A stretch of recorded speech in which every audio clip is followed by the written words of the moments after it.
Organissima,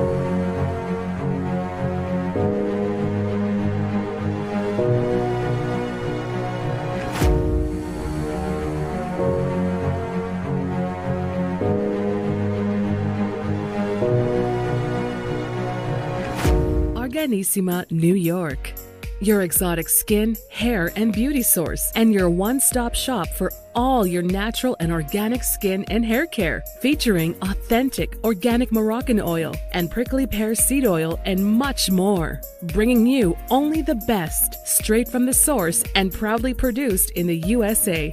So what are you waiting for? Shop today at www.organissima.com. Organissima, New York. Your beauty is our duty.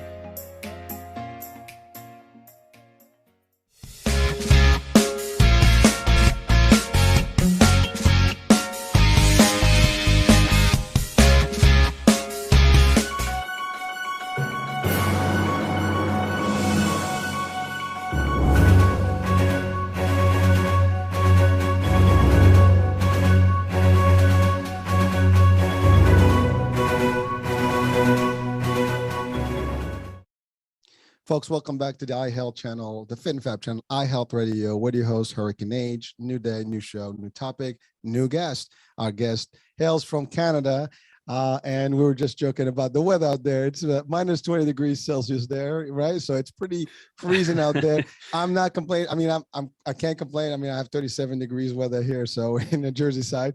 But our guest today is also a fellow podcaster, and he has his own shows and stuff. And but his story is unique, and we wanted to bring it out to the audiences here because he's into nutrition in weight loss systems and things like that. He has his own method, his own style, and his own company, and we're going to talk about all that.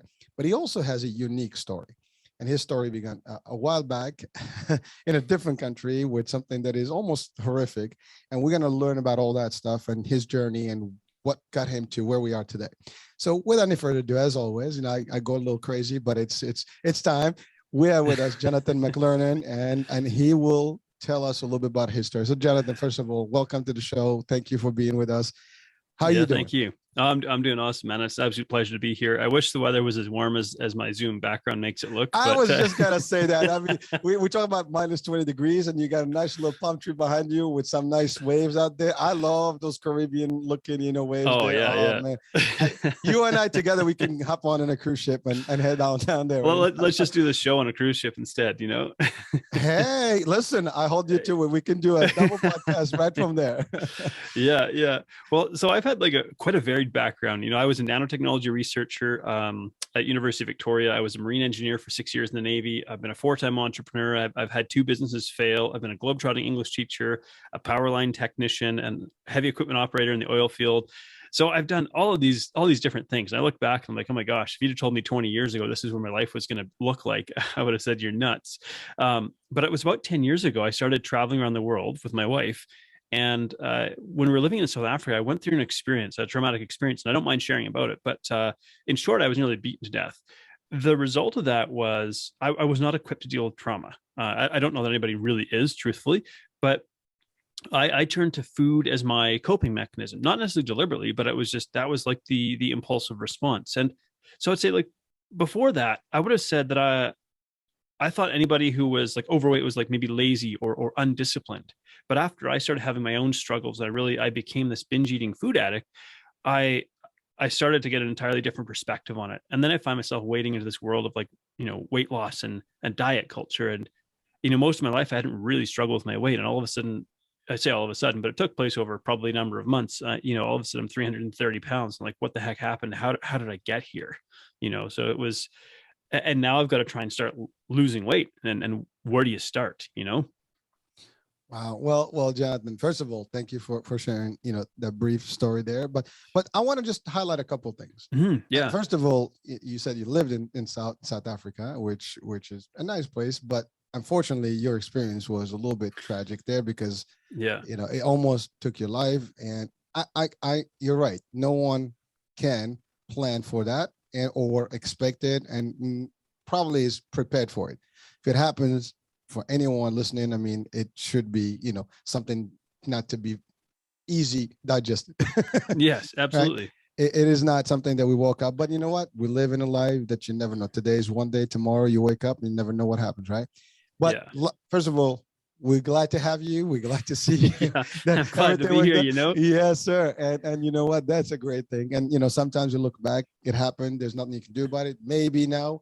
And by the way, I know if you had to do differently, whatever the circumstances happened to trigger that, you could have probably given, and I'm sure you've given advices about people how to prevent having the situation you were in. And that sometimes is a key thing, because you know you learn to deal with things differently. You are observant more. You are more vigilant out there. You're not going to get into confrontations and stuff like that, because that's very common. We get excited when we're younger. You know, we're like, "Hey, what's up? What are you going to do about it?" And then now things can get challenging, right? But you know, I'm not saying that it was your fault, but I'm saying of course, yeah, that's very common, where people it escalates, and then all of a sudden you're in a situation that it may be very difficult. Yeah. So, and that's a tough one. Then also you talked about you're a jack of all trades. Technically, you've done a lot of things, and you have different things. But you know what? That's a good thing. And I just want to take a moment. I mean, we have a full hour, and we're going to talk about a lot of things.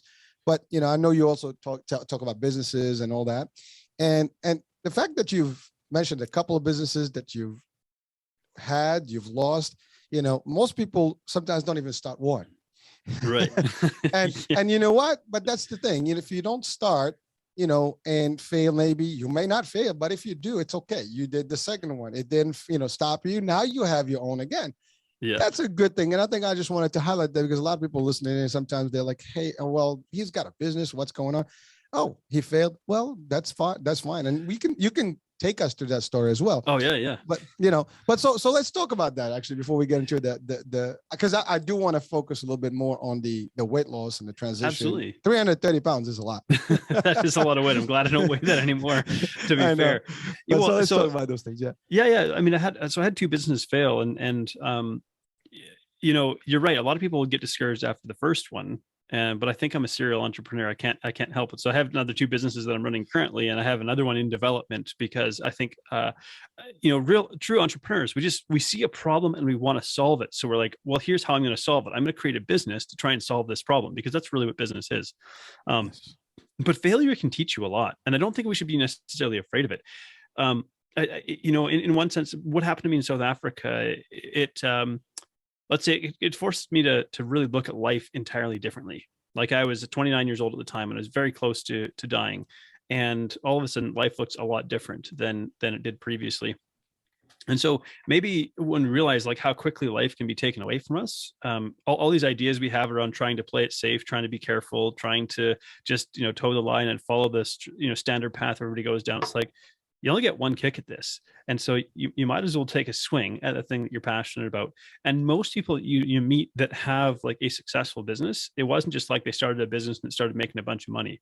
It was probably, you know, they tried one business, it failed. They tried another one and got, you know, a degree of success. That one failed. They had another idea and so on. And even the one that's successful probably went through a lot of growing pains and challenges as well. And so I think those who haven't been in business, it's hard to picture, but business is not a walk in the park, even having a successful one.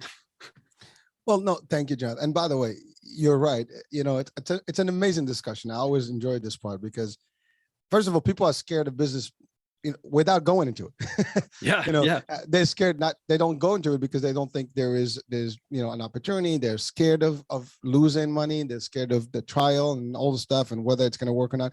But if you go in business, you need to know that it's a 50-50 shot. You do the best thing you do. It's either going to go up or not, and you give it a certain time frame, whatever. You can keep at it, or you can see that it's not working, you tweak it and maybe switch it to something else. But you're right. You try. I've done the same. I've had multiples, and I have a couple running, and I'll continue. It doesn't matter. Yeah. But I do want to tell this to everyone: whether you have a business, you start a business or not, you are in business. Yeah. And I really want to say that to everybody: when you work for someone, you're still working for yourself. And by the way, if you think you're working for someone else, that's one thing. But you're really working for yourself. Everybody's working for themselves. When you join a company as an employee, you're not doing it because you want to be in the company or you love the company. Yeah, those are good attributes that you can add, but you really do it for your own self because you do it for yourself, for your family, to generate revenue. It's the same thing. And company is your background, your financial institution that supports your operation, but you are the operation. Yeah, You are absolutely. Inc. So at the end of the day, we're all in business. It's just that some of us, we use other people's money. Some of us will go to real business and incorporate and then use a bank money or our own capital. And sometimes, and that's a better way, using other people's money, and hopefully, you get investments and you get stuff. But at the end of the day, you put your skin in the game, and also you have more stake at it, and you push to the best. But if you fail, that is actually not failure. That is learning, and you move to the next stage. That's it. So I just wanted to highlight that, since we talked about this, or at least you mentioned business, it kind of threw me on that realm right there. So well, like I also, one of my businesses is mentoring online coaches. So I teach people how to build online businesses. And yeah, well, one of the core concepts that I teach is called Start, Learn, Evolve. Probably the first idea you have that you're really passionate about, that you love, that you're excited about, when you actually test it on other people and say, because remember, business is about an exchange of value. Someone is not just giving you money out of charity. They're giving you money because they believe they're going to get equal or greater value back for that transaction. So you got to test it out on people and find out, is this something people would actually pay money for? And if they would, cool, you potentially have a viable business. But if not, okay, then you adjust and you evolve your offer. I mean, I didn't start with freedom nutrition coaching.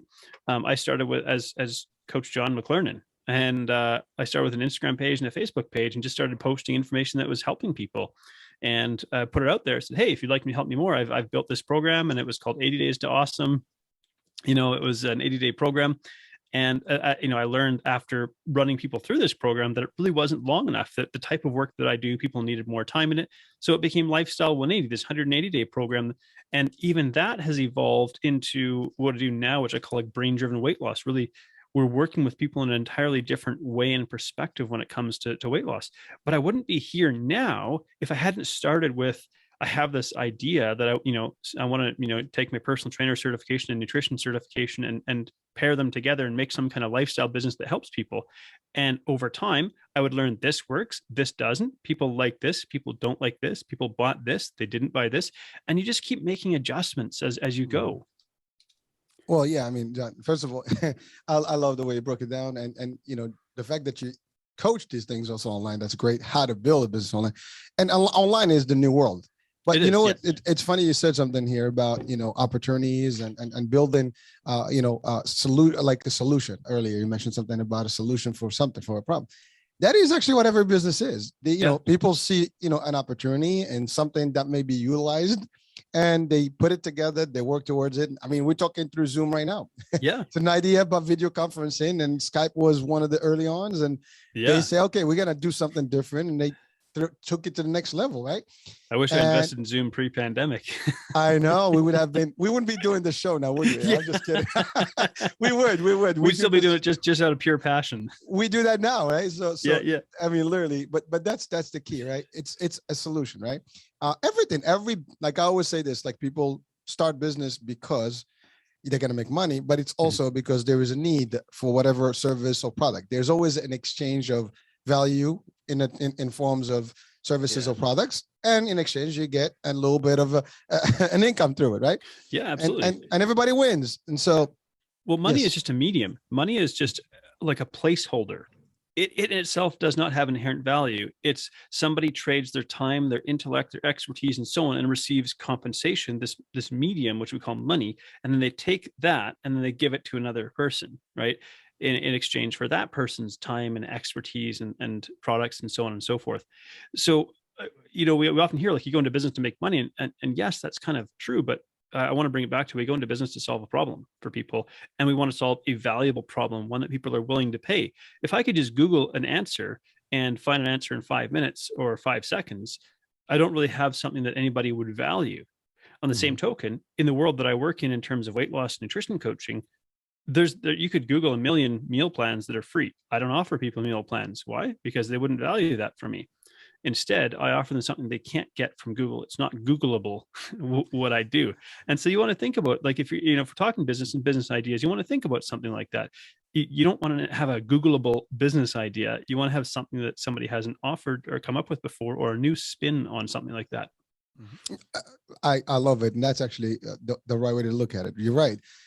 I mean, we live in an internet world, then everything is available. I mean, I literally press of a button, you can see everything that's available. But you're right. You know, other businesses don't have you.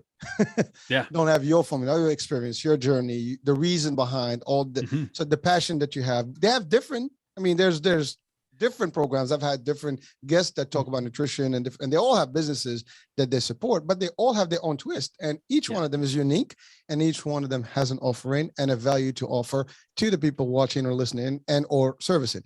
So you're right. It's all about, and by the way, good business is all about servicing and giving the value. Yeah. The more value, the more customers, and that's it. Even the customer service pieces of value. You know, like I have like a few hundred 5-star reviews on Google. Why? Because I love what I do.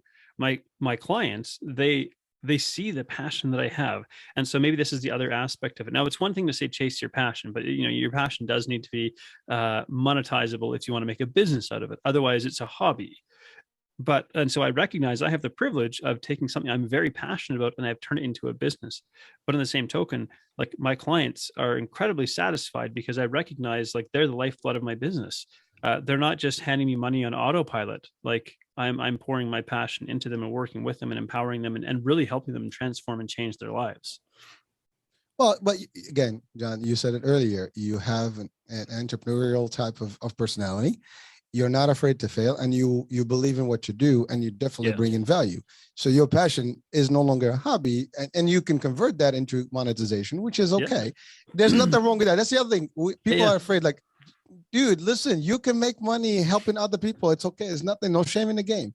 You know, people do know that there's nothing for free in this world, and you have to buy things, and to be available to people, to give them the service and the value. Well, you have to your point earlier, money, the time is valuable. So you exchange time and your personal, knowledge with folks that, and personal knowledge comes not cheap these days because you got to go through school and everything. It costs money. And experiences, all the stuff you've invested to learn, and now you share. Ultimately, there's no reason for you to be ashamed, because some people are like, oh my God, I'm going to ask for this. And we see this in sales. I'm in the world of sales. People sometimes are afraid to ask. What do people need your service? They willing to pay. You just have to tell them why they should buy it from you. So, I mean, and so for anybody listening who is maybe thinking about business, or maybe is trying to start a business, or trying to get it moving, it's like, in a sense, a sales conversation is relatively simple. You figure out where somebody's at that they don't want to be, where they would like to get to, and can you bridge that gap for them that in a way that they can't do themselves? And if so, you have something there, because if they don't spend money on you, they're going to spend money on somebody else. And if they spend money on someone else, it might not be as good a solution. Well, again, but I'm not worried about what typically, me personally, I'm not going to be worried about where they're going to go. I just want them to spend it with me. But you're right. Yeah. Unless I have something that's real and solid, that I should be. And by the way, I love the concept that you said about sales, because you and I can do a whole sales show here. I have a whole channel about sales world, so we can talk about sales inside out. That's my true passion, but really, I mean, that's what I've been doing all my life, in the healthcare field. But really, it's amazing, right? But you're right. You summarize it a very simple way. And people, don't be scared, be encouraged. And sometimes, and by the way, there's a will, there's a way. Sometimes people are concerned, the money, this, I'm going to lose my job, who's going to pay my bills, whatever. You can moonlight, you can do the different things. You can start part-time. You said it, you started Instagram and it took it to the next level. You can do all the above. So just take your time and make it happen. Have a plan. I mean, I love entrepreneurship. And when I see it in somebody, like, I'm just thinking of one client that I was in a mentorship call with earlier today, and we were unpacking his concept and creating basically like a flagship presentation that he could show people about his concept. And the more we dug into it, the more excited we got, because we realized he was onto something. He had something valuable to help people and connect with them in a unique way. Why I share that is because each one of us has a unique story, unique life experience. And you're going to hear a little bit more about my own story, my own life experience, and how that shaped why I'm doing what I'm doing today. If you have a story, and every one of us does, in the modern 21st century, our story becomes a part of our business and part of who we are and a part of our brand. And so we want to own that and celebrate it and share it to inspire, encourage, and uplift people. And Jonathan, it's funny because this platform that I'm talking from was also part of a journey and a story. And it started because I had a challenge thrown at me. and I was told I can do this. Okay. All right. So challenge accepted. Not only accepted, I think they will be, not feeling too good right now watching this, right? Those folks, right? But that's how it is, right? It depends how you take it. You can just say, oh my God, or you say, you know what, face it, baby, let's do this, but you're right. So that's going to take us to your journey, but I think I cut you off. You were going to say something. No, I just like to say all behavior makes sense. So even when somebody is quote unquote like a hater or talking down to you, it makes sense why they're doing that. It doesn't mean it's a good thing, but if you know where they're at personally, it's a reflection of where they're at and how they see the world. It's not actually an attack on you.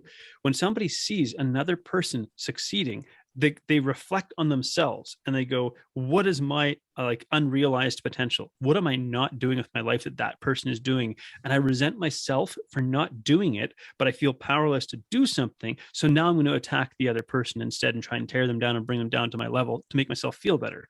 So when you know that how that works, all of a sudden you don't get angry at these people. You feel compassion for them.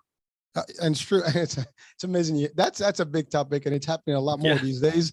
I mean, if you watch anything on the TikToks and all these social platforms, it's happening for real. You can see it. I mean, you read some comments on some of those posts and things like that from other people. Like, it's very simple. I always say this, and I've read quite a few quotes on this. People who are doing less are the ones who are going to criticize you. Yeah. If they're doing more than busy, they're not into you. They're doing their own thing. So unfortunately, that's the thing. So listen, if you, I posted a picture. I love this thing. I found it on a Facebook post, and I reposted it. But it was a simple thing: an empty room, and the moral of the empty room was like, this is the room where everybody that's paying your bills is. I mean, there was more to it, but the concept is that everything that you go through, these are the people that are taking care of it. Obviously, none of them. So the sarcastic part about it is like, you know what? I don't care, what people think. You do you. And that's the other thing. Most people live in what other people are going to think about us. Yeah. Whether you, and if you're presenting, you're thinking about like, what are those people thinking about me standing up here and just yapping away? You're there for a reason. And you can do this. You've been doing it and you're doing it.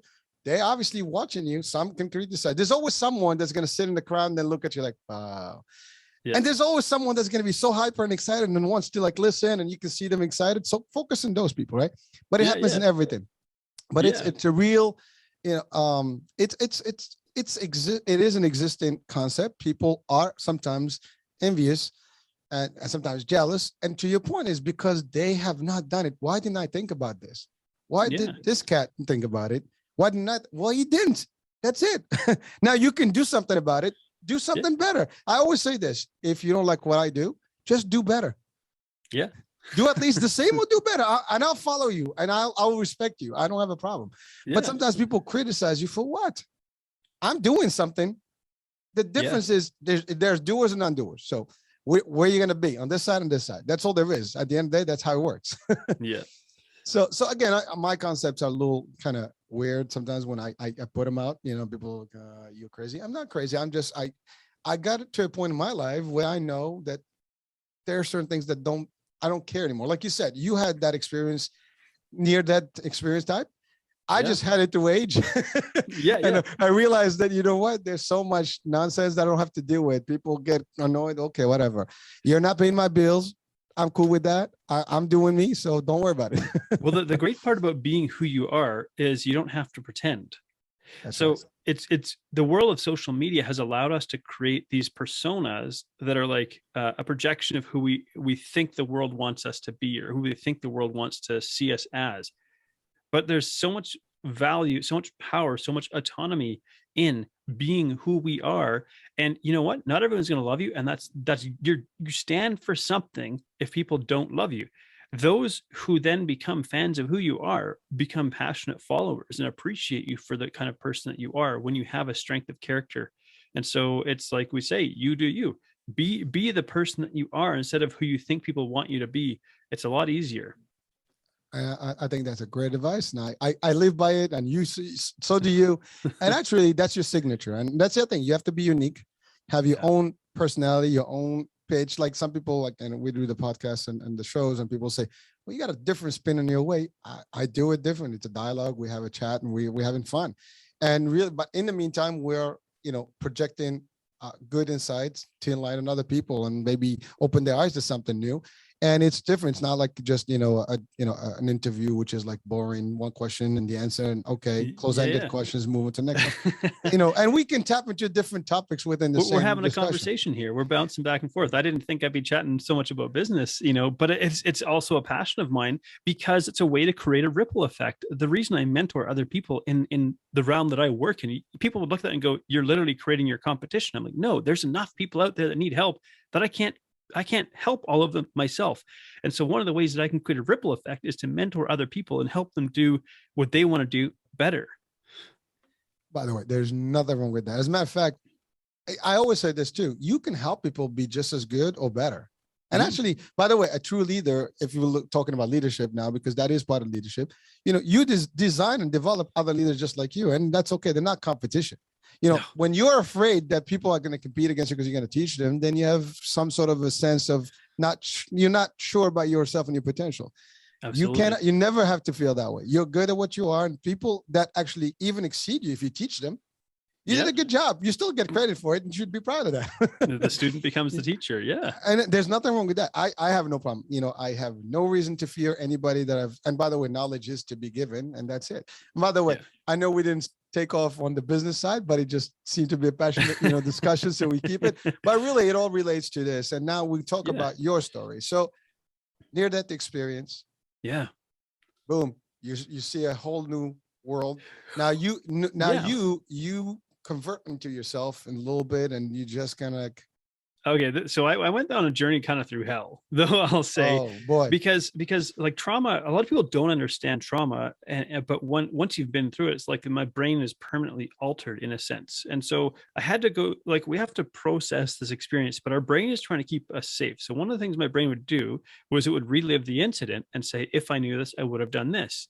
It's the brain trying to rewrite what happened in order to try and say, well, this is what I would have done. It started to take back something that was taken from you.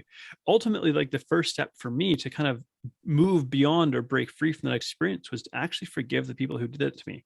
It wasn't that I saw them again. It wasn't going back to looking for them, trying to be friends with them, but I made a decision in my heart to forgive the people who did that to me. And I did that by first saying, what must have happened in their life that got them to this place where they thought this was a good thing to do, a desirable thing to do? Because maybe you've heard the expression, hurt people hurt people. In other words, those people who've gone through hurt and been damaged by life tend to inflict that on other people. It's not to excuse their behaviors or say that it was good what they did. They're in jail for murdering somebody else. But ultimately, it's like when that behavior makes sense, it means that I can forgive them and move on with my life and no longer be in the grips of it. But the next stage of the journey was I became this binge eating food addict. That was how I kind of dealt with all of my emotional turmoil. And I gained a huge amount of weight. And then I started to hate myself because I felt like my body had betrayed me. Well, Jonathan, I mean, that's a big deal because first of all, I love the idea of how you cope with it. The mental piece, the fact that you were trying to align it to justify it and justify the way to forgive and move on, which, to your point, what else can you do? I mean, you're not going to go fight with them and try to seek revenge here, but you did your best, which is moving on and start a new leaf. But at the same time, but the only way to do that is to kind of find the forgiveness. By the way, that makes you a better person. Yeah. Trillion times more than the average person, because it takes a lot for a person to forgive. And most people are holding grudges day in, day out. It's just stressful. You don't need it. Yeah. If you recognize that forgiveness wasn't about setting them free, it was about setting me free. That's right. So that now I can, when I reflect on that experience, people might think I'm nuts, but I'm actually grateful for what happened to me. I wouldn't be where I am today doing what I'm doing now if I hadn't had to go through that experience and then the years of struggles I dealt with, like the mental health issues I had to work my way through to get to where I am now. I say I've never met a remarkable person who had an easy life. It's in the struggle that we find what our true strength is, and we don't get there until we're tested to our limits. Awesome. But now let's talk about the bad habits that you took. So you, and by the way, you're not the only one. I've heard this, a lot of people under stress, trauma, and things like that. They kind of close themselves up, and one of the things that they do, they basically have time and they just starting to cope with it. And an easy way to do this is sit down, watch TV, do things, and just shove a lot of food to just kind of comfort yourself. We call those emotional anesthetics.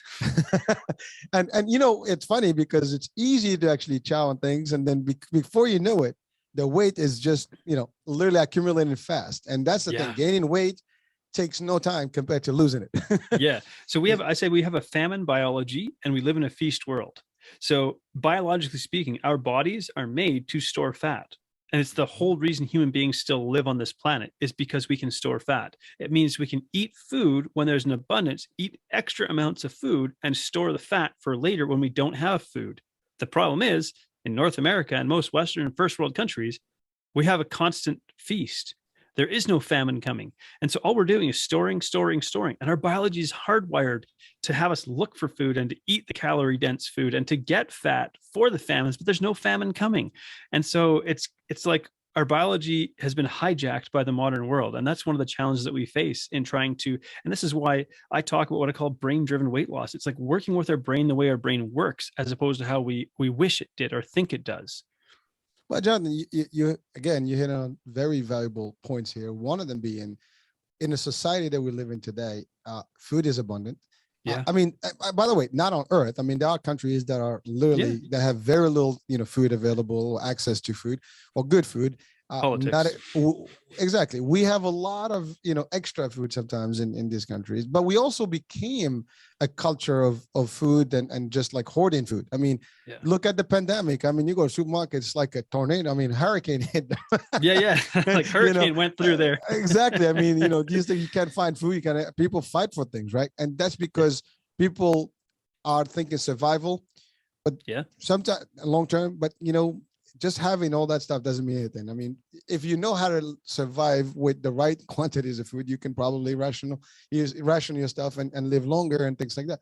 A lot of these folks in other places, and even historically, right? People didn't have the access to the food we have today. They had natural resources. They would go daily and find their food, hunting, fishing, whatever.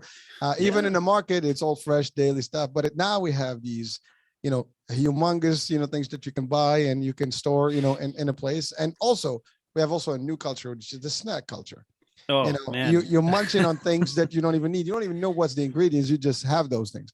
Right. From sweets to salty to all the different, levels of things that are available to you. And it's good. It tastes good. It's nice. It's, appeasing to the eyesight, right?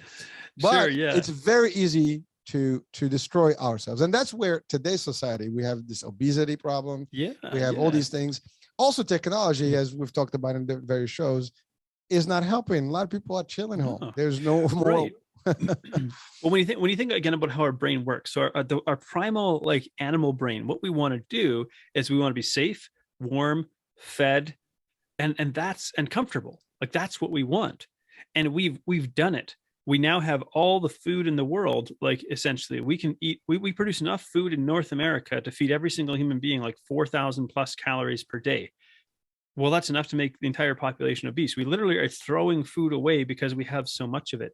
And so, but a lot of attempts to lose weight are literally fighting against our biology, fighting against our brain. We talk about snacking.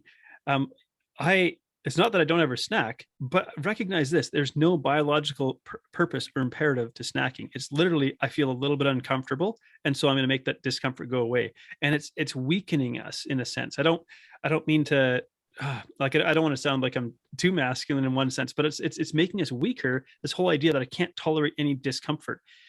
The thing that makes us, you say, how do you lose 100 pounds and keep it off? Well, it's hard.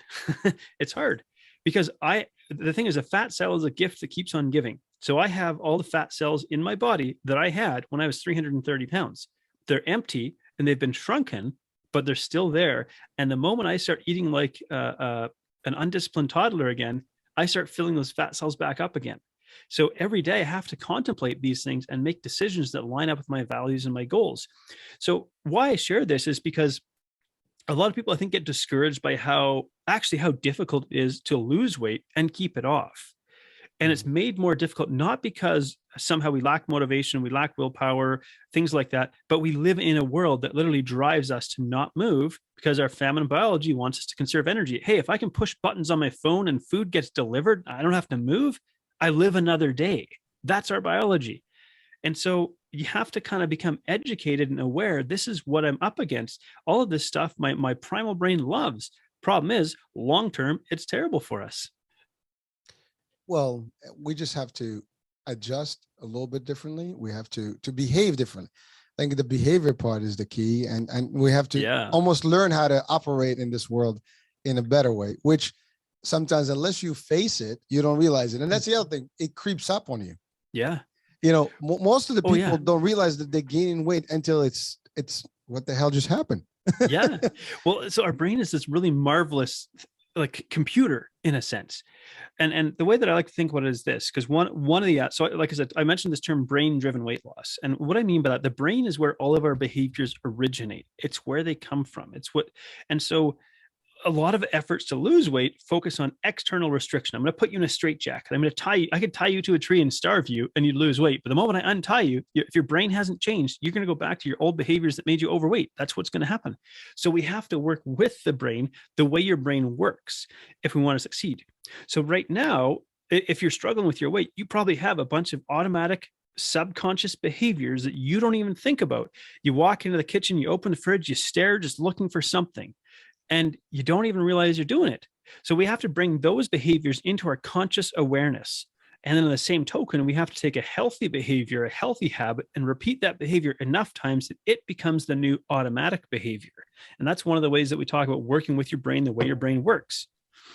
Well, John, first of all, it's pretty impressive the way you spin off on those things. But you know, if you realize that one thing is that it's the same behavior that starts the problem. Because technically you're doing the reverse way, and now you're just like, you know, almost hypnotized into eating.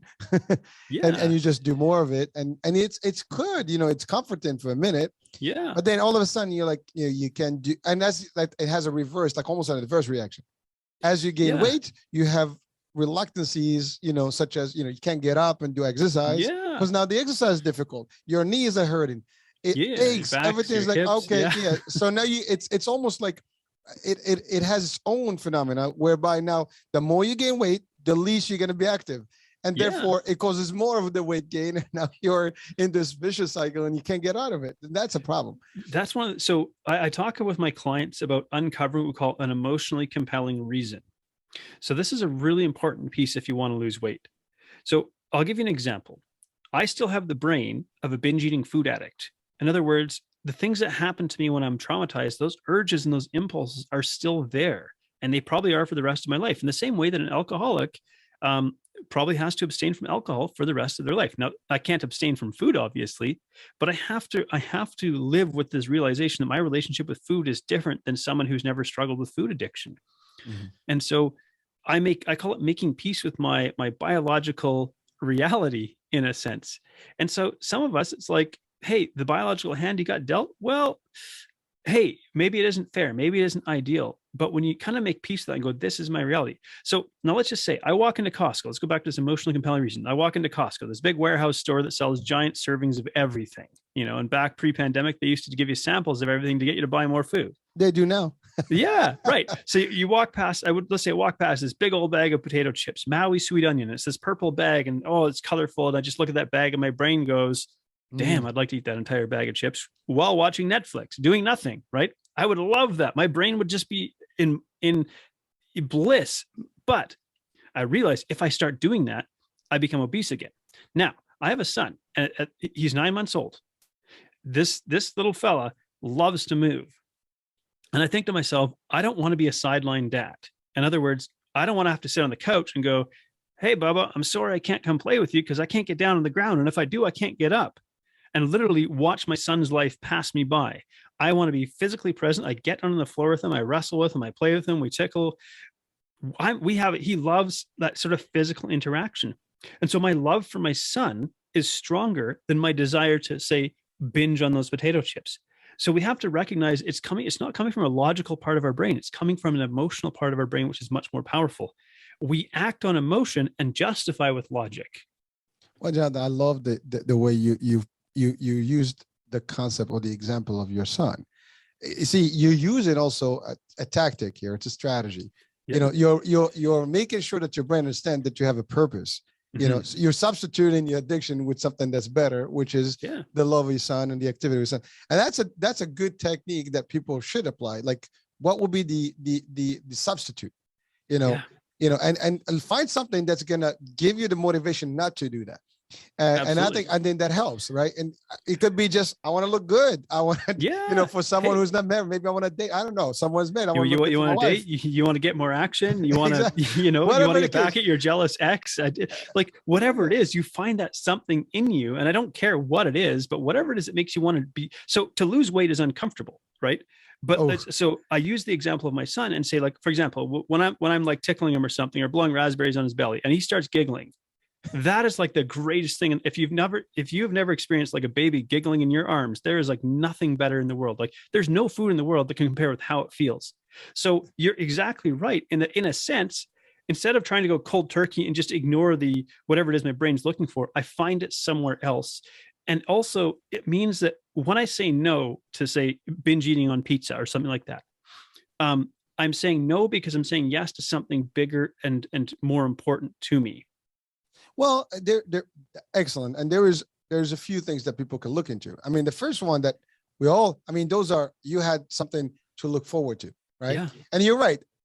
By the way, I do relate to you. I didn't gain 100 pounds, but I did gain about 60 pounds at a time in my life where I couldn't even walk up the stairs. My knees were hurting. That's how, you know, bad it looked. I mean, the weight was distributed decently enough, but I know that I'm a 36 and I was a 42 size pants. So just to give you and most people don't even believe that I've been through that phase, but I did personally. In 1 year, I gained that much weight, and I went from 245 to 180. Nice. And so that was that. So I can literally, I know exactly what you've been, and I did it. It was not trauma. I was just like lazy. Yeah. Hey, look, that happens too, right? Real life happens. We go through a pandemic, but you know, having a reason to make that change, it gives you a reason to be willing to be uncomfortable. It connects meaning to the action.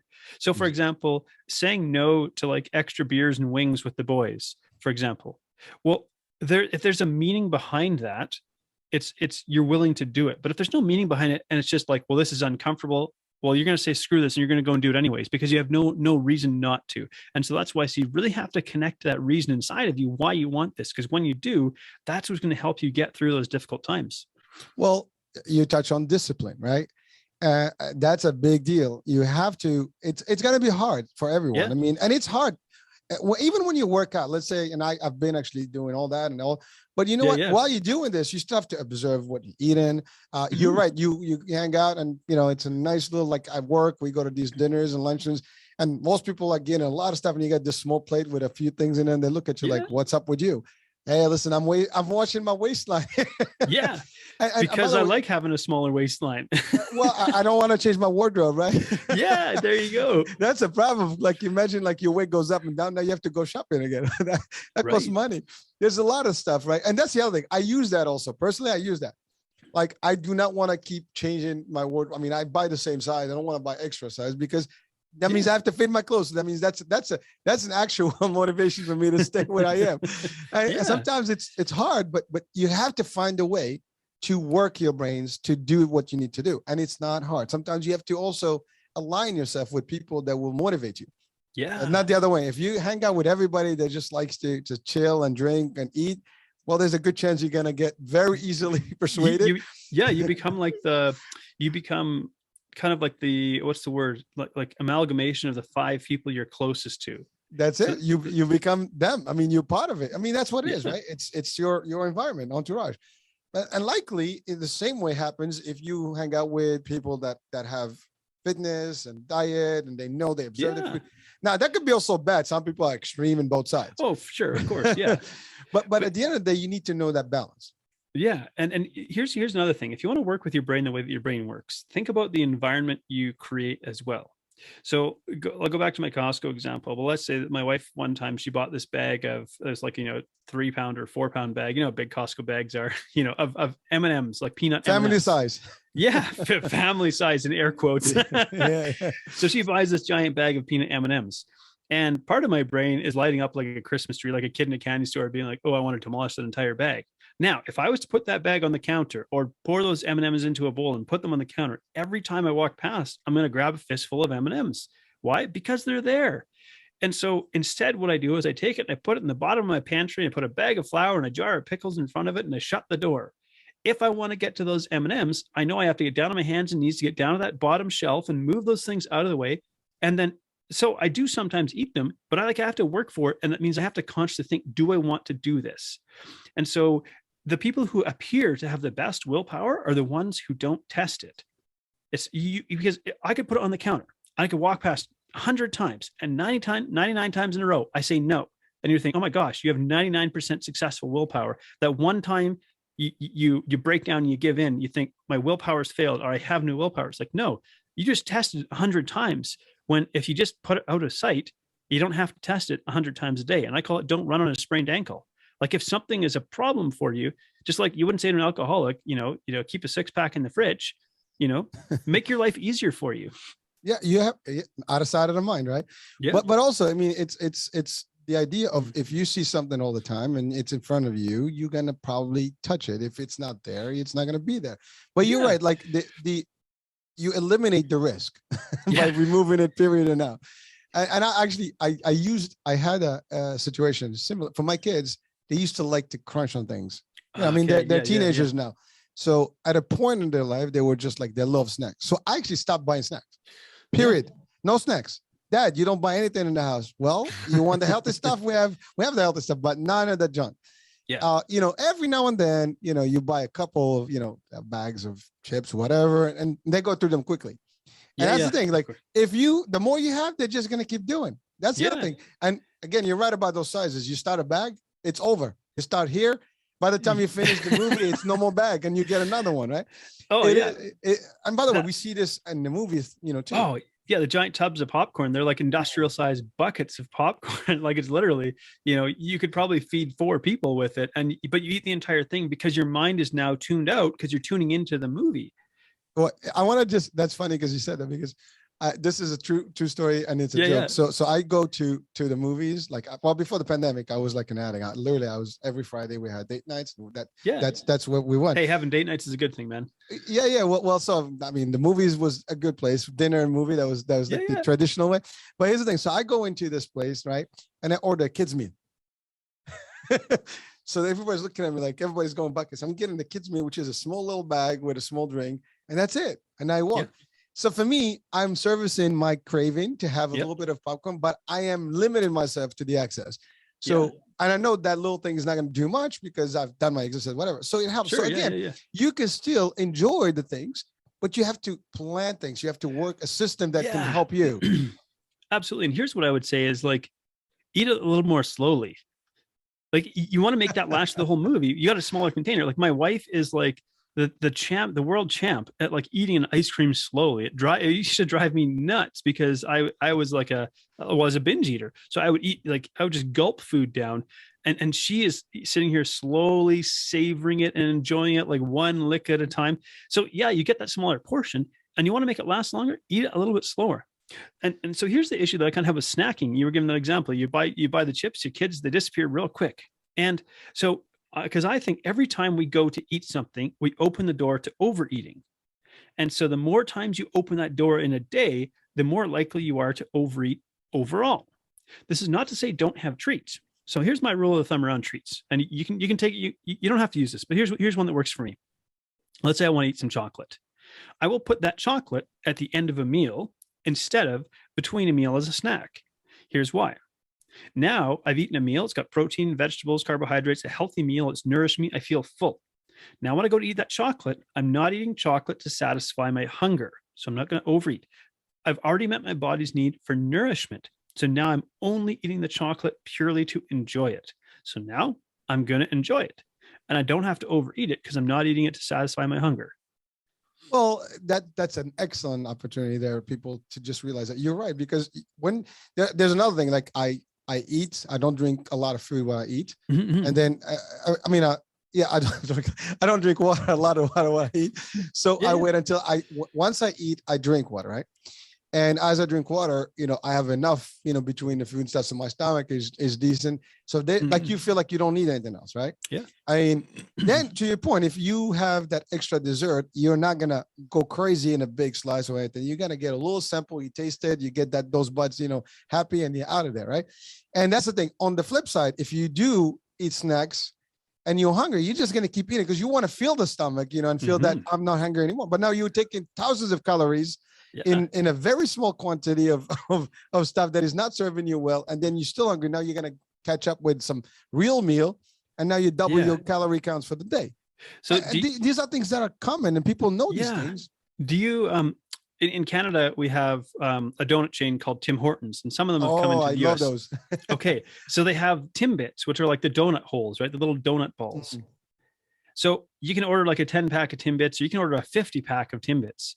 So what's crazy is you eat that little donut hole, that little donut ball, and it's delicious, but it doesn't feel like you've eaten anything. But that little donut hole has 100 calories in it. You eat 10 of those, you've eaten 1,000 calories. You eat 20 of those, you've eaten 2,000 calories. You could eat 50 of them and you still wouldn't feel full. You might feel a bit sick at that point, but you've just eaten 5,000 calories and your stomach does not feel full. It's crazy how many calories you can pack into a tiny little bite of food. You're right. But here's the thing, like talking about donuts. Yeah. Two donuts, I mean, typically is nothing. They're fluffy and they're light. Sure. But when you look at the calorie counts, they're about 700 between this. I think the lowest in Dunkin' Donuts is like 300 calories. So so you get one of those filled ones and chocolate tops and stuff. You're talking about 400, 500 calories in each. So you get a couple of those. That's 1,004. It depends on your size. That could be it for the day. That could be, half your daily calorie needs. Well, for you and me, maybe, but someone that is maybe smaller ladies, for example, they count as less, and you get that. Forget it. The weight is like there, and that's how you get, put up, some compound weight easily, because. And there's another thing to this. We have breakfast, we have lunch, we have dinner, and we have snacks in between. Now, most of the people, we do this because society had told us to do this. To be honest with you, I don't believe in that system personally. I have breakfast and late dinner. I mean, late lunch. That's it. That's me. Again, I mean, I'm not telling people to do it. It works for me perfectly. I'm good with it, right? I'm maintaining weight. I don't have to work out and I still have to keep my weight up and down, right? But so you have to find your body's needs, formula and do it. Now, this takes me to the I know we haven't gotten to the point. How did you drop it? so let's talk about that. That's the question everybody, and I think when people hear this question, what they want to hear is like, oh, I started eating keto, or I started fasting, or I went vegan, or whatever it is. They want to hear some prescriptive template. And the truth is, it's not quite as simple as that. Well, in one sense it is. It is that I learned self-compassion. And most people are going to hear that and go, what the heck? What does self-compassion have to do with weight loss? So the real issue here was I hated myself, and I hated who I'd become. I hated my body, and eating was a way to try and at least numb those emotions that I felt. In order for me, so I tried keto, I tried vegan, I tried fasting, I tried, paleo, Mediterranean, all these things. They were this outside in approach. It was trying to put these external rules on me to force change to happen.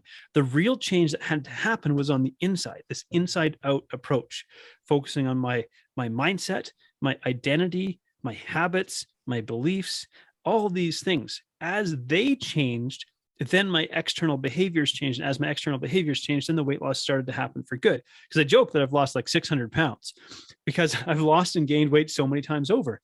And so if you really want to, because if you want to lose weight and keep it off, you actually have to transform. In other words, you have to become a different person. You can't be the same person.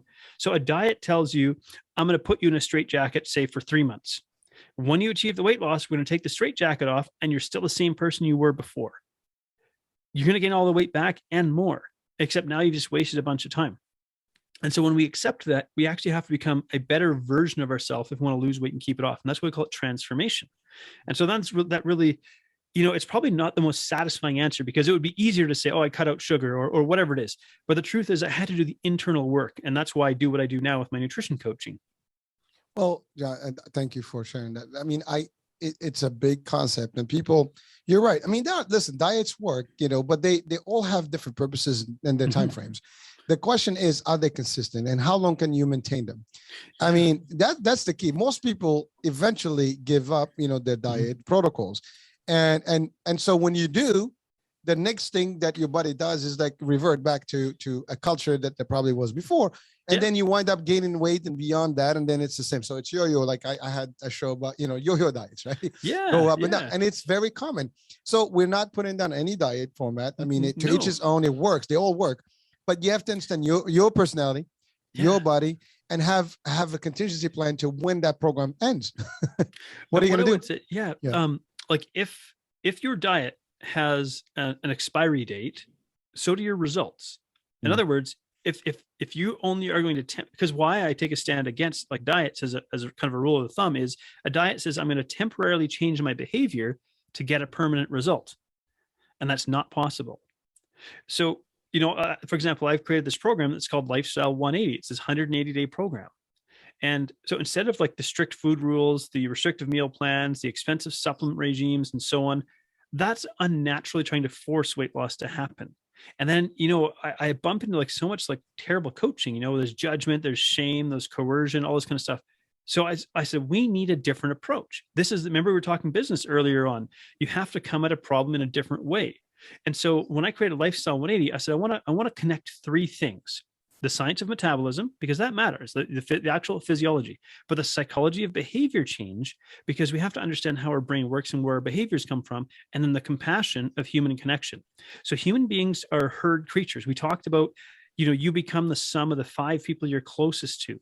So whoever we connect ourselves to. Now, if we're going to create change, we need compassion because we need to remove judgment. And that might be a hard thing for people to hear, but judgment makes you retreat and hide your behavior. Compassion does not say your unhealthy behavior is okay. That's not compassion. But it says, let's understand your behavior. And in understanding it, we can create change. And so I look at it like this. If we're going to build a new healthy lifestyle, I can't give you the rules because what works for me may not work for you. So instead, we're going to work like 2 experts collaborating towards a common goal.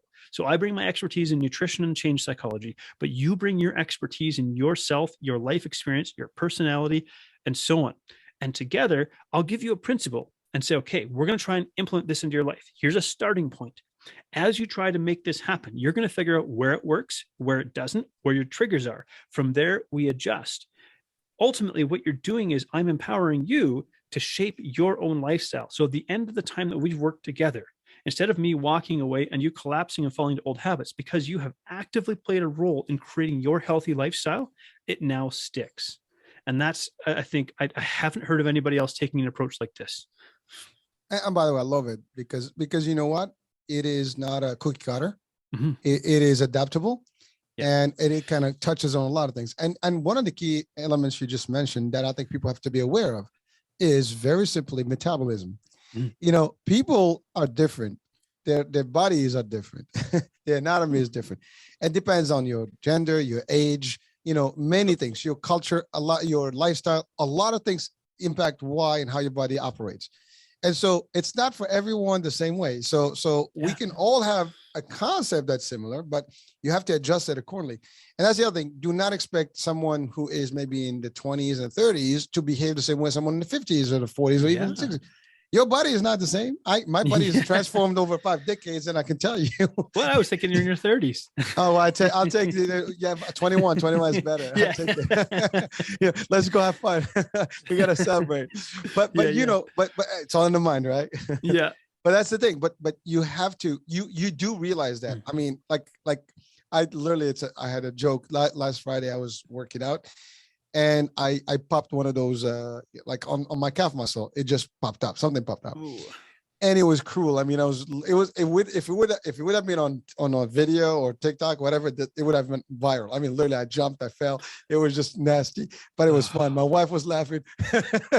but I can tell you, and the first thing I came to is like, damn, 50 is not good for me because now I feel pain. Yeah. And I realized that it's because it's not the same. Now I got to do more warm up. I got to do stuff, and I'm very active. Yeah. But this thing happened to me, and I realized that I have to change my protocols to do my exercise stuff. I have to be more careful. Just back in the days, you jump and do things. body is not going to do the same today. So similarly for your diets and how your fat, is burning into your body and things like that, it is not the same for everyone. Yeah. And we have to be aware of that and be willing to adapt to it. Absolutely. And metabolism is a funny thing because metabolism is dynamic. So what it means is it adjusts to the instructions you give it. So your metabolism is not broken. Let's say when I'm trying everything and I can't lose weight. Probably what's happening is, if I could call it this way, you're like psychologically dieting. What I mean by that is in your head, you're constantly obsessing about food and weight loss and restriction and so on. So every day is depleting your mental energy. So what you think about is, I have to lose weight 24 hours a day. Well, no wonder you feel like you're dieting all the time and nothing's working. That's exhausting. But what's happening in your head is not necessarily translating into behaviors in the real world that match that. And so then we develop this kind of cognitive dissonance where it's like, I'm trying so hard. And it's like, you're trying so hard in your brain, but your actions are not matching what's happening in your brain. There's a disconnect. I enjoy that. That's fine. But again, you are breaking it down to the science, and it's as clear as that. I mean, we just need to understand what's happening, and we have to be willing. That's the other thing. You have to change the way you do things. Your behavior, again, we're going to behavior, right? It's important to do that. And you have a system. Now, I want to just to go back. You dropped the weight. How long did it take you, by the way? It probably took me about I say it took about 6 years, right? But the reality is to actually, when I got to, because I would lose, say, 40 pounds, gain 20, lose 30, gain 40, that kind of thing. But in reality, I'll put it this way. If I knew then what I know now, it would take me less than a year to lose 100 pounds. Well, the reason I'm asking this is because for people watching and listening, you have to understand that some people want overnight results. Yeah, there's no Amazon Prime for this, man. Exactly. So I wanted just to highlight, because the concept to your point, depending where you are and how you behave and how you do things, you can make it, but it's still going to take time. And you have to just allow it to take its course, because if you don't, you're going to have that feeling like nothing's working and you're just going to give up. Yeah. You have to be aware, like this is not a sprint. Yeah. And I think people need to understand that, and you can share that with us clearly through the platform. So it makes sense why we want to sprint, right? So this is why I was stuck yo-yo dieting for so long, because I have this weight. I hate myself and I hate my body, and I'm in pain every day. I can't sleep. Everything aches and so on. I just want this problem gone. But for every action, there's a reaction. If you push your body to the extreme, your body will rebound in the extreme. And this is why you see this huge swing in weight loss and weight regain, because your body is fighting to keep you alive. You see, the other thing is the changes have not taken place in your brain. So you can force your body to create this change, but your brain has not caught up. And so ultimately your habits and behaviors are going to drive you right back to where you were before. And so it comes back to this concept of if whatever it is you're trying to do has an expiry date, like I'm going to go on a 90-day diet or a 21-day fix or a 30-day challenge or whatever. If there's an expiry date, your results have an expiry date because you haven't changed who you are and how you're living. That process of transformation is almost impossible to do by yourself. And it's why I coach. And it's why coaching is a thing, because trying to fix yourself is like trying to bite your own teeth. It doesn't work because you're stuck in your own head. Well, and does the concept where you went ahead and started your own thing, because now you figured out. Now, did you actually use anybody to help? I did. Okay, absolutely. So, it was really, and I can't highlight the power of that enough, because we're very often afraid to ask for help. Now, okay, could you do it yourself? Yes.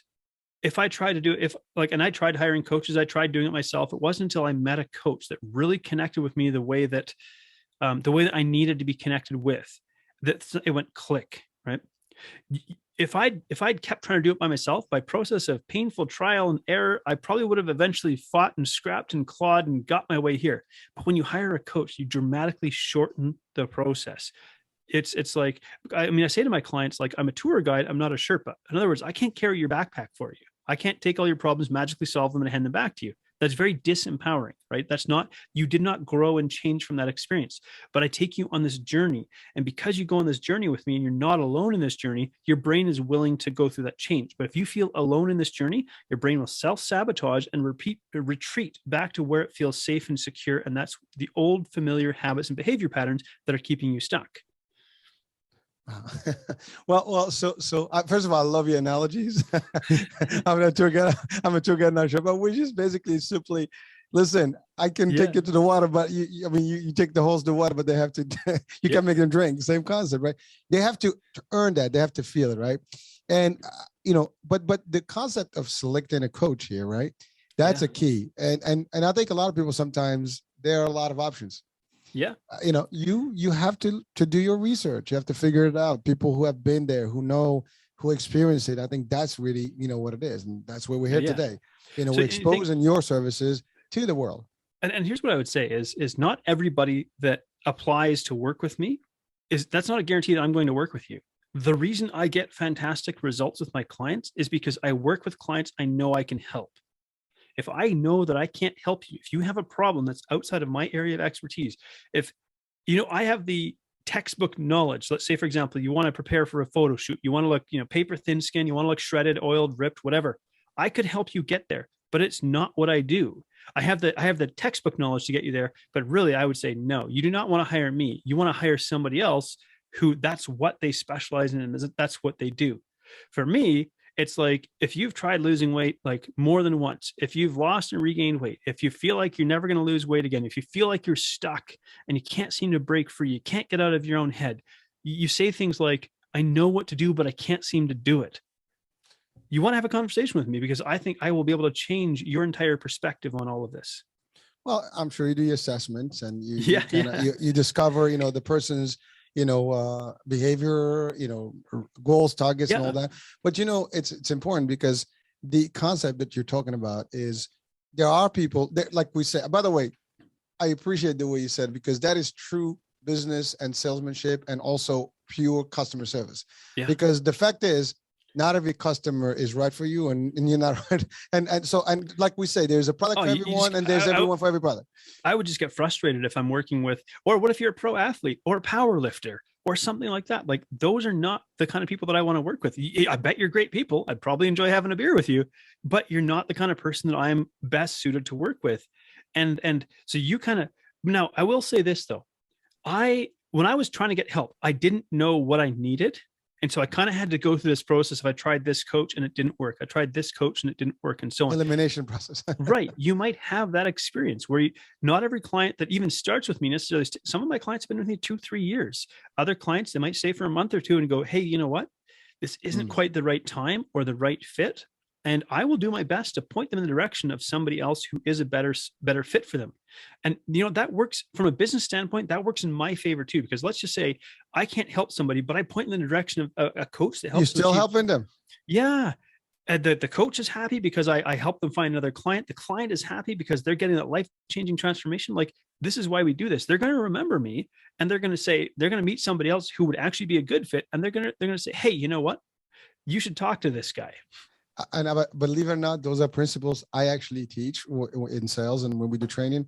Yeah, you can help someone by not enrolling them, by not putting them in one product or service. Yeah. You can help them by giving them the right service, even if it's not yours. And you know what? They will remember that because that's honesty, that's honor, ethical, and the right way. And people remember that. They will come back to you. They will refer people to you as they see fit. But if you did the other way around, they will ruin your reputation. By the way, that's an important thing. Oh man, you got to maintain a good, right? You do not want to mess with people because they will actually put you down quickly. Yeah. And it takes years to build a good reputation. It takes minutes to actually destroy it. So understand those rules and how you do things. So Jonathan, I wanted to touch on something else. The combination of a lot of things. I mean, we talked about weight loss right now and the strategy and the coaching part of it and selecting, But there are other elements that people sometimes, have to consider as well. Do you use those elements? Do you take those in consideration, such as, fitness programs and things like that? Because people, nutrition by itself is one thing. Yeah. Doing certain programs of weight loss is one thing, but people may not be active, and things like that, or they might need some sort of a fitness component added to that. Is that something that you consider, that you use? Do you deal with that at all? In a limited capacity. Okay. And what I mean by that is like, I used to do like training programming for people as well, but I realized I was kind of like splitting my energy into two divergent paths. So I will, within my program, I have a whole library and catalog of like workouts from beginner to expert, from home workout to gym workout and stuff. And people can choose a program, and I want to know what they're doing for training, because that helps me tailor what I'm doing around the nutrition and the mindset and the psychology piece, because everything is connected to everything. But so I help people, let's say, decide on a program, but I'm not necessarily doing like sets and reps. Let me adjust your sets. I'm not doing a technician sort of capacity. And so that's where, for example, if someone says, I want to train for an obstacle course race, I'm going to point you in the direction of an OCR coach or an obstacle course racing coach. If somebody says like, I want to, power lift or this or that. And so, yes, I do factor exercise into it. Yes, I give advice on it, but I've moved away from the realm of personal training because I wanted my focus, my expertise to be more specialized around this behavioral psychology and the nutrition piece. And I appreciate that. I mean, that's important to know, because people need to understand there's a whole different, there are options. Yeah, and totally. Sometimes you can have multiple tools to utilize at the same time. The reason I'm asking this is a lot of people, because the full picture is you want to have nutrition, you want to have, a good diet concept, you want to have, which touches in that, you want to have some sort of a workout, regimen that you actually have. So a lot of things, because, a little bit of exercise, detoxification is another thing that is important to the body. Sure. And so all these things are key, but by using the right approach to the food and stuff without going crazy, you can still be able to achieve those. You said it earlier. I think we had a quick exchange about, you can leave the way it is. You might not tone the muscle or whatever, but the key here, it was talking about the weight loss specifically and maintaining that fat not coming back. Everything else you can do to build the stamina, the muscle, and all the stuff. There's more to it, and that's actually beyond your realm, but you can guide people towards it, and that's important. And there's a lot of things available out there. Oh, it's absolutely. Like, I train with kettlebells. I do cardio training. I do resistance band training. There you go. Like I'm well versed in this stuff because I used to be involved in personal training. So it's not that I don't have the knowledge, but it's like, if it's not where I wanted it. So there's an old Chinese proverb that says something like, he who chases two rabbits catches neither. And so it's this idea, right? So if we're trying to chase two, so we want to connect the dots, but in the same token, it's like, if you're, let's say, again, I go back to the example, if you want to train for a powerlifting competition, yes, your nutrition is going to matter, but your training, it's going to be connected to what are your training cycles. Like, I have a coach that I refer to, she trains and has trained Olympic athletes. So she is like phenomenal. I have another coach that I refer to who is a gut health specialist. Hey, I'm having issues with my digestion and my bowel movements and things like that. Cool. Here's a gut health coach to go to and that kind of thing. And so it really is about, finding what it is that you want, what's the outcome you want, and saying, this is the right person to connect you to. And so sometimes we will collaborate. So sometimes I bring this gut health coach on to work with me with a client. So maybe they don't need to work one-on-one with his gut health coach, but they need a couple of consultations with it. Sometimes we need a little bit of help with the programming. So I'll set them up, get the programming set up, and then bring them back into my, so I believe in collaboration as opposed to competition, because I know that I'm good enough at what I do, and I know who I serve and how I help them, that I don't mind like sharing that around and connecting people, because ultimately the goal is to get the person the outcome they're looking for.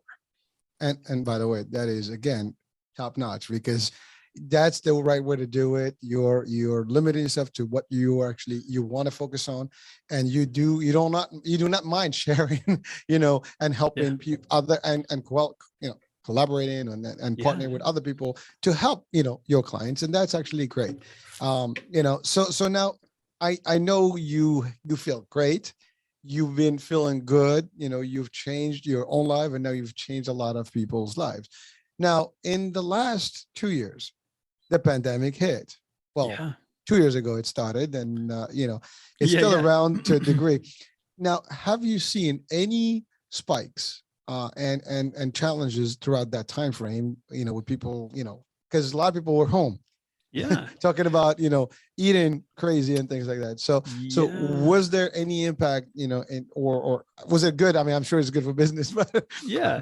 So for me, interestingly, not a whole lot changed. Well, okay, something dramatically changed, and that is we had our first child. So that flipped my entire world on its head. Congrats. Thank you. Yeah, and we're 9 months into parenthood now, and it's hard to believe. I'm like, oh my gosh. But I love this human being, this little miniature human, more than like words could ever express. So my own personal life, so that was flipped on its head. I really had to shift like what I put my energy into. And this is why I specialize more and more, because I had to be more focused on the energy I could put into my business, because I needed to support my wife recovering from giving birth and nursing and waking up in the middle of the night and so on.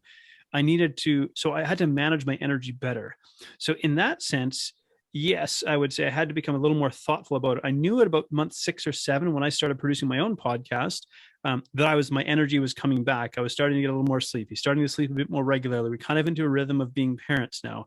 It's not like we're experts 9 months in or anything, but we at least have a feel for how this goes. And so that meant I could kind of really dive back into it. But I kind of, for a period of time, I really just focused on serving the current clients I had without necessarily looking for new clients, because my clients stay with me for 6 to 9 months on average. It's now going into 2022. I'm like, okay, now I'm set to bring on more clients again. And I'm actually kind of excited about that. And so, pardon me, it's in one sense, not a lot changed from a business perspective, because I was already running an online business, but my whole life personally changed. And I really had to simplify a lot of things that I was doing. All right, that answers that. Yeah. Sometimes, it's a simple, but I just, because the pandemic has obviously had a nice impact on a lot of folks. Man, people have lost their jobs, people have lost their livelihood, like businesses have been shut down. People ate a lot of food and watched a lot of Netflix. So I've seen that, like the quarantine 15 turning into the quarantine 45, that kind of thing. So I do have people coming to me for those reasons. So, but you're right. In one sense, there have been kind of surges. So when there were government payments, essentially, we call them CERB here in Canada, Canadian Economic Relief Benefits Program or whatever, and people had some money coming in, they were more inclined to, let's say, reach out and look to see if they could hire me. When those kind of dried up and people were uncertain about their sort of economic future, things kind of slow down a little bit, because people are like, I don't know. Right, exactly. And so we definitely see that. I feel lucky that I've had a pretty stable business throughout. I haven't, because there have been a lot of businesses that have failed. But I think it comes down to a lot of things we've talked about here. I'm passionate about what I do. I know who I serve. I serve them phenomenally well. These sorts of things are what help a business weather difficult stretches. Listen, and I think people watching, listening right now, if you're in the business world, that's exactly how it is. I have to say, I have to commend you for your strategy. The way you apply your business practice is awesome and top notch. And I think that is a big deal. Again, coming from me, may not be much, but I can tell you, man. Appreciate it. Thank you. What I mean is that, sometimes people, seek an advice from, a big business, entity and a fame, but at the end of the day, I do believe in those principles that you apply, and I use them in my career path as well. And I try to keep those concepts, but again, you're true to yourself. You're obviously confident, know your stuff. You and nobody can tell you that you don't know what you're talking about, because you've been through it. Yeah. And you transformed yourself, and you can, and that's the other thing. Like, you took this, and I've had this very similar experiences throughout a lot of guests, where they experience things themselves, and they become the best and the champions to it, and they actually become the best, at fixing other people's problems that's similar, because now you're doing it because you have been there. Been there, done that, and I know what it feels like, and you want to change the world, then you don't want them to experience, some of the things that you've experienced. And that's actually coming from the right place, because a lot of people can talk about things, but unless you experience things, I have this dilemma all the time, where people talk, like in sales, everybody wants to be a sales expert. Yeah. Right. How much experience do you have in sales? Never sold a thing in my life. Oh, okay. So, great. And here's what I'd say. So it's easier to teach someone how to do a backflip than it is to learn how to do a backflip. But, and so I try to remind people that there's a lot of armchair experts out there. The other side of it is I can work with people the way that I do, because I know very intimately what it feels like, because there's things you can't learn from a textbook. There's things you can't learn from a course. You simply have to have that lived experience. And so you've done this inside out, backwards and sideways and upside down, and you've had all the highs and the lows. And so you can't replicate that from a textbook. And so, yeah. Well, you'll have a second copy. Yeah. You just buy another copy. It's not going to give you anything. Well, I swear, I had this discussion earlier at a meeting, and we had the same topic. It's funny. It was not even rehearsed, but it was exactly about that. You can talk about all this, but theory is one thing, practice another. I mean, people learn theory and they think they can do it. How much practice do you have? I mean, in the real world, things are different. Yeah. You can, like, I can tell you this set is this and the other, but once you're in it and something goes wrong, oops. Yeah. Well, if you haven't experienced it, what are you going to do now? You got to look in your book and see, like, how do I fix it? That may be too late. I mean, it's like for the time being, it will be too late. You might fix it later. But yeah, again, but that's the difference. It's like why doctors go to med school, but then they do a residency. You go to med school to learn the textbook stuff, and now you got to try and put it into practice where you're being kind of watched over. Or you think about an apprenticeship. I've often said to people, would you rather have someone who spent 4 years reading a book about it, or 4 years learning the same thing but in the real world? I personally will take the real world anytime, because nothing beats that experience and the real hands-on and the understanding of what it takes, and the little things that may have been missed in the book. Because the book will give you concepts, that's great, but oh my God, what happened here? It can be a simple thing and be like, ooh. But that's the thing. Like, people have to seek that knowledge, and again, by looking and searching and finding out about who they're dealing with, they will understand that. So, Jonathan, I mean, we've exceeded the hour, and just a little bit, and it's been real. I mean, I really want to continue the discussion, and listen, it's really great. We'll just have to connect again, man. We do. We will probably have to do that. But it's fun. I mean, you have a concept that is real. It makes sense. People can use, and if they're watching and listening, can use your concept, your analogies, the way you've treated yourself in a way. And also they can reach out to you. Hey, we're here on the show. People, if you have a need for someone to help you, well, we have Jonathan with us, and actually I will have his link, and I think you have a book too, don't you? Called Crush Your Cravings. There you go. So you can check out the book as well, and read about it, and read out about Jonathan and his experience. But you're looking for somebody to help you get through those, the weight loss and get you where you need to be. If this is what you're looking for, we have the right, person to do it and help you through it. So absolutely. Yeah, it's been a real pleasure, man. Pleasure to mine. So, Jonathan, just before we wrap it up, is there anything you want to add to close the show today? Well, very often, kind of the advice I like to give is that awareness is the first step to change. So becoming aware of the unhelpful behaviors you have. Action is the second step. So first you have to picture it in your head, because there's nothing that's ever been created that hasn't first been pictured in your head. But then you have to take what you picture in your head and you have to start creating it through action. So awareness is step one, action is step two. That's how you create life-changing transformation. I'll take that. We'll take that. Jonathan, thank you so much for being with us. And it's been real. It's been fun. Folks, thank you for watching the iHealth channel, the Fit and Fab channel, and listening on the Hyatt Radio. We'll be talking soon. New show, new guest, new topic. Bye now.